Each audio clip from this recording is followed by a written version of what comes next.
Yo, welcome back to Boy Channel. Gimana kabar sahabat Boy semua? Semoga sehat-sehat aja ya. Kali ini Boy bakal nge-review dan ngerangkum alur cerita film yang berjudul Blue Valentine yang dirilis tahun 2010. Blue Valentine merupakan film dengan cerita yang sangat sederhana, yaitu tentang pasangan suami istri yang kehilangan cinta. Namun film ini menjadi sangat istimewa karena ceritanya yang sederhana ini berhasil disajikan secara menarik. Bolak-balik antara kenangan masa lalu dan peristiwa saat ini melalui teknik editing halus dengan sepasang pemain yang sangat menjiwai perannya. Oke, tanpa basa-basi lagi, namun sebelum mulai pastikan sahabat Boy semua dukung channel ini dengan klik tombol subscribe dan nyalakan loncengnya agar Bang Boy makin semangat untuk ngehibur kalian semua ya. Langsung saja kita ke alur cerita film Blue Valentine. Hajar!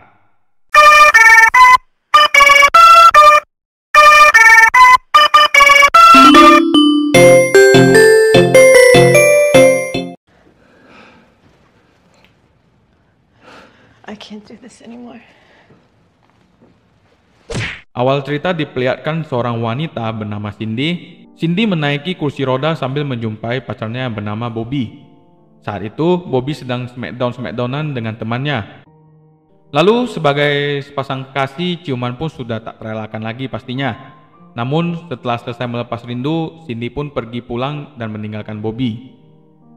Di rumah, Nenek Cindy bercerita kepada Cindy kalau saat muda ia mengalami rumah tangga yang kurang harmonis dan menasihati Cindy agar berhati-hati dalam mencari pasangan hidupnya. Cindy juga tidak mau seperti orang tuanya yang tidak harmonis juga. Keesokan harinya, seperti aktivitas biasanya, Cindy pergi ke kuliah.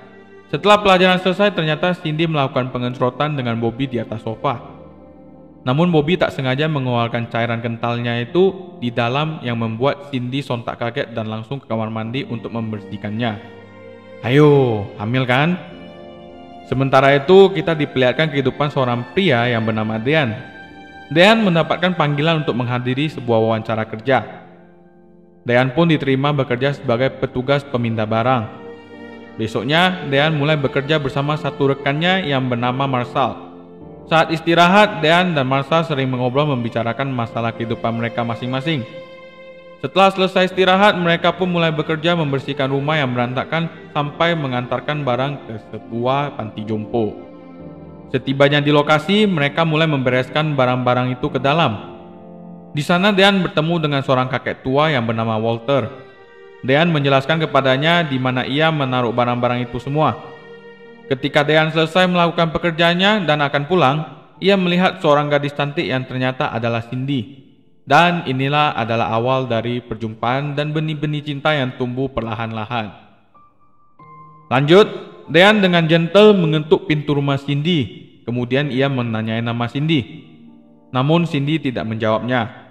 Dean pun memberikan kartu namanya untuk Cindy. Karena merasa agak terganggu, Cindy langsung saja menutup pintu. Sore hari saat Cindy sedang mendorong neneknya pulang ke rumah, di jalan ia bertemu dengan Bobby. Bobby ingin menjelaskan semuanya ke Cindy, namun Cindy tidak memberikan kesempatan untuk berbicara. Cindy hanya mengambil bunga dari Bobby dan langsung menutup pintu rumahnya. Di sisi lain, semenjak bertemu dengan Cindy, Dean ternyata cinta pada pandangan pertama terhadapnya, dan tanpa henti terus memikirkan Cindy. Bahkan di kantor, Dean pun terus menunggu Cindy meneleponnya. Namun Cindy tidak pernah menelepon Dean. Di waktu istirahat, Dean juga curhat kepada Marshall. Marshall menyarankan agar Dean tidak jadi pengecut dan pergi menemui Cindy sebagai seorang lelaki. Singkat cerita, saat sedang bersih-bersih, Dean menemukan sebuah kalung yang di dalamnya berisi foto Walter. Dean pun sepulang kerja langsung pergi menjumpai Walter untuk mengembalikan kalung tersebut. Sesampainya di rumah Walter, Dean tidak menemukan Walter di sana. Dean pun memutuskan untuk pulang, namun sebelum pulang Dean mampir ke rumah neneknya Cindy dulu. Dean menanyakan mengenai Walter, namun nenek Cindy tidak kenal dengan Walter. Di sini Dean pun memanfaatkan kesempatan menanyai nama dari Cindy dan menyampaikan salam untuk Cindy. Scene pun berpindah di mana Cindy yang seperti biasa pergi ke kuliah. Cindy menaiki bis. Namun ternyata di dalam bis itu, Dean sudah duduk dan menunggu Cindy. You think I could sit down because all these other seats are taken? Okay. Dean menghampiri dan duduk di samping Cindy. Dean menanyakan tentang Walter.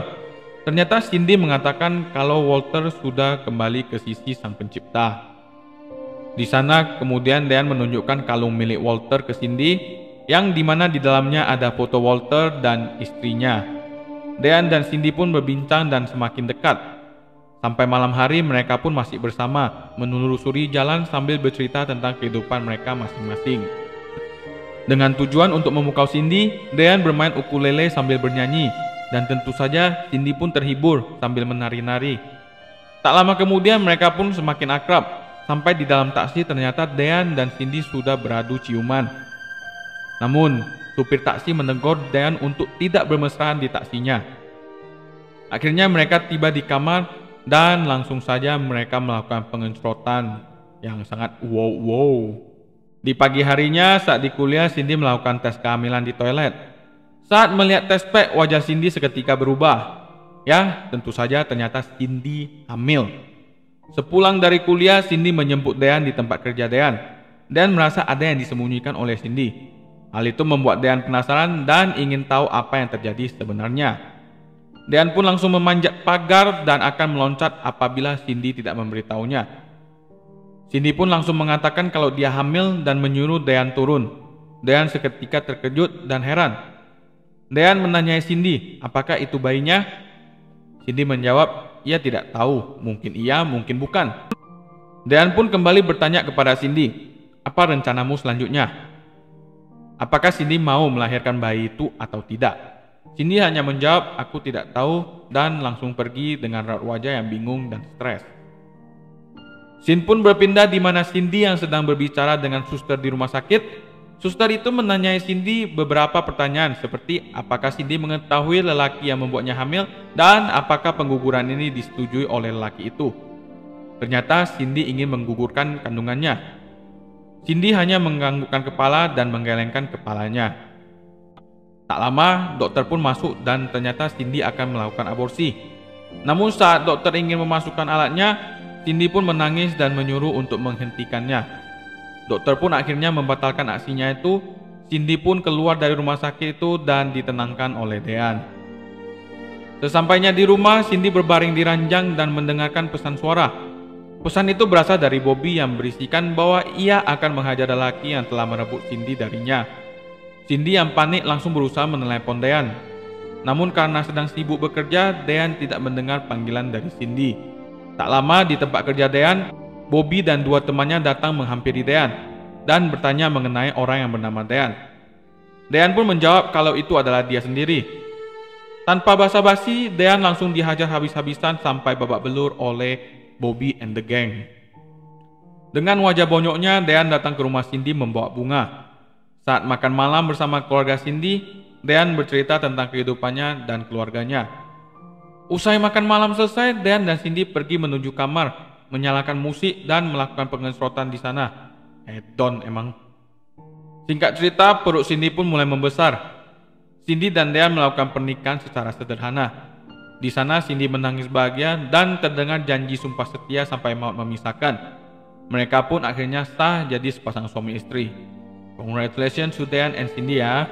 Scene pun berpindah di mana anak mereka yang sudah besar bernama Frankie sedang mencari anjingnya bernama Megan yang hilang. Setelah lama mencari, Frankie memutuskan membangunkan ayahnya untuk membantunya mencari Megan. Namun tetap saja Megan tidak dapat ditemukan. Mereka pun akhirnya pergi sarapan dan bersiap-siap. Kemudian Cindy mengantar Frankie pergi ke sekolah. Cindy sekarang bekerja sebagai perawat di salah satu rumah sakit, sedangkan Dean sekarang menjadi tukang cat. Saat perjalanan pulang kerja, Cindy melihat ada seekor anjing yang tergeletak di jalan. Cindy kemudian mendekat untuk melihat anjing itu. Sementara itu terlihat Dean yang sedang menunggu di sekolah. Dan tak lama kemudian akhirnya Cindy pun tiba di sekolah. Cindy menghampiri Dean dan berkata telah menemukan Megan sambil mengusap air matanya. Ya, di sini dapat kita simpulkan kalau Megan is dead. Usai sekolah, Frankie kembali menanyakan tentang keberadaan Megan. Namun Dean mengatakan kalau Megan telah menjadi bintang film Hollywood. Dean dan Cindy pun mengantarkan Frankie ke rumah kakeknya. Scene kemudian berpindah ke Dean yang sedang menguburkan Megan. Tak lama setelah selesai, Dean menangis dan mengatakan kalau dia sudah lelah. Dean pun duduk di sofa sambil menonton film dokumentasi Frankie dengan Megan. Dan kemudian melakukan reservasi di sebuah hotel. Namun Cindy kurang setuju karena ia harus masuk kerja besok. Dean pun lalu menjelaskan ini semua untuk mengembalikan keharmonisan keluarga dengan mabuk kemudian bercinta di hotel. Dan Cindy pun terpaksa menyetujui ide Dean itu. Saat Cindy sedang membeli bir di minimarket, ia bertemu Bobby. Di sana mereka sambil menyapa dan Bobby akhirnya mengetahui kalau Cindy ternyata sudah menikah. Saat perjalanan pulang bersama Dean, Cindy menceritakan kalau ia bertemu dengan Bobby di minimarket tadi. Namun terlihat ekspresi Dean yang kurang senang dan pembicaraan mereka mulai memanas. Cindy pun meminta maaf karena membuat Dean kesal sambil memegang tangan Dean. Namun Dean menghindar dari tangan Cindy. Sesampainya di hotel, Dean dan Cindy melihat-lihat sekeliling suasana hotel. Lalu Cindy pergi menuangkan bir untuk mereka berdua. Kemudian Cindy pergi mandi yang disusul oleh Dean. Di sana mereka sabun-sabunan. Saat selesai mandi, mereka minum bir sambil menari mesra. Setelah selesai menari, mereka makan dan berbincang sedikit. Cindy bertanya kepada Dean mengapa ia tidak melakukan sesuatu padahal Dean memiliki beberapa kemampuan, seperti menari, bernyanyi, bahkan melukis. Namun ternyata jawaban dari Dean yaitu bahwa ia sudah tidak memiliki ambisi dan sudah puas dengan pekerjaannya sekarang. Singkat cerita, Cindy pun mengantuk dan akan tidur. Namun Dean memanggil Cindy dan kemudian memeluk dan hendak melakukan pengecotan terhadap Cindy yang terlihat sedang kurang mood. Cindy akhirnya membiarkan Dean melakukan pengecotan terhadapnya. Namun di tengah pengecotan, Cindy memutuskan untuk menyuruh Dean menghentikan aksinya. Cindy kemudian keluar ruangan dan mengunci Dean di dalam. Dean meminta untuk dibukakan pintunya, namun Cindy tidak membukanya, hingga Dean harus tidur di dalam. Saat mendengar telepon berbunyi, Cindy yang sudah tertidur pun terbangun yang ternyata telepon itu dari rekannya meminta ia datang ke klinik. Cindy pun pergi dan menulis sebuah pesan yang ditempelkan di dinding. Saat pukul 11 ada telepon masuk. Ternyata Cindy yang memesan resepsionis untuk menelepon dan membangunkan Dean. Dean pun membaca surat dari Cindy dan langsung menelepon resepsionis untuk menanyakan stasiun terminal terdekat. Scene kemudian berpindah di mana Cindy yang sedang berbicara dengan dokter. Dokter berbicara mengenai Cindy yang ingin dipindahkan ke kota lain. Dokter menjelaskan Cindy bisa pulang seminggu sekali dan tidak usah takut kesepian karena di sana kata dokter itu ia bisa mengajaknya keluar dan makan malam bersama. Cindy kemudian berkata kalau dia sudah menikah dan ia mengira kalau dokter ingin dia ke sana karena pekerjaannya yang bagus. Lalu kemudian dokter itu pun pergi.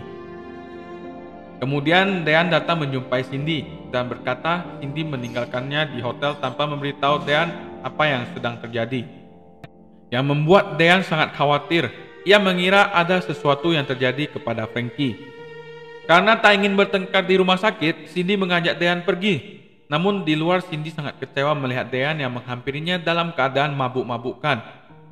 Cindy kemudian menyuruh Dean pulang sendiri dan Cindy kembali ke dalam rumah sakit. Tak lama kemudian terlihat Dean kembali masuk ke dalam rumah sakit menuju ke ruangan Cindy. Di sana Cindy menjelaskan kalau ia tidak ingin keluar dengan Dean. Dia capek melihat Dean yang mabuk-mabukkan terus dan ingin hubungan mereka selesai.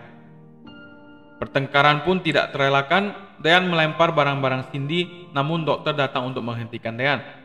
Setelah teringat kalau dokter itu pernah mengemail Cindy, Dean berteriak meminta dokter itu untuk keluar, dan kalau tidak keluar dalam 5 detik, maka Dean akan memukulnya. Dan tentu saja, dokter itu dipukul oleh Dean. Hal tersebut membuat Cindy sangat marah dan memukul Dean. Mereka kemudian direlai oleh dokter. Cindy kemudian dipecat dan Dean diancam untuk dipidana. Hingga saat di luar, Cindy menangis dan meminta cerai. Setibanya di rumah, Dean mengatakan kalau ia memikirkan Frankie dan tidak ingin Frankie tumbuh di keluarga broken home. Cindy berkata, kita tidak bisa bersama lagi karena cara kita masing-masing memperlakukan satu sama lain dan ia tidak ingin Frankie tumbuh di keluarga yang bertengkar terus. Dean pun menangis dan meminta maaf, kemudian mengingat kembali kata-kata yang terucap di hari mereka menikah. As a symbol Of my solemn vow of my solemn vow and everlasting love. and everlasting love. Cindy menangis dan meminta waktu kepada Dean. Dan di akhir film terlihat Dean berjalan pergi meninggalkan Frankie yang menangis di pelukan Cindy. Film pun berakhir. sebuah ending yang sangat menyedihkan. Ya kalau menurut Boy ya, Blue Valentine mengajak kita untuk melihat cinta secara lebih realistis. Mencintai menjadi suatu kegiatan yang unik dan kompleks, di mana kita memberikan cinta sembari mengharapkan mendapat balasan dari pemberian cinta tersebut. Banyak yang mengkritisi film ini dengan pertanyaan, kok bisa sebuah cinta yang dulunya indah menjadi hilang begitu saja tanpa satu alasan yang jelas? Kalau menurut Boy sih justru disitulah letaknya. Seseorang bisa jatuh cinta pada orang lain tanpa satu sebab yang pasti, dan begitu pula juga sebaliknya. Jadi kalau ada sebabnya berarti itu bukan cinta, tapi sebuah hitungan. Kalau menurut sahabat Boy gimana? Ayo tulis di kolom komentar ya. Oke, sampai di sini aja pertemuan kita kali ini. Jangan lupa tetap dukung channel ini dengan klik tombol like, share, komen, dan pastinya subscribe ya. Thank you for watching. Sampai jumpa di video selanjutnya. Bye. Salam sahabat Boy.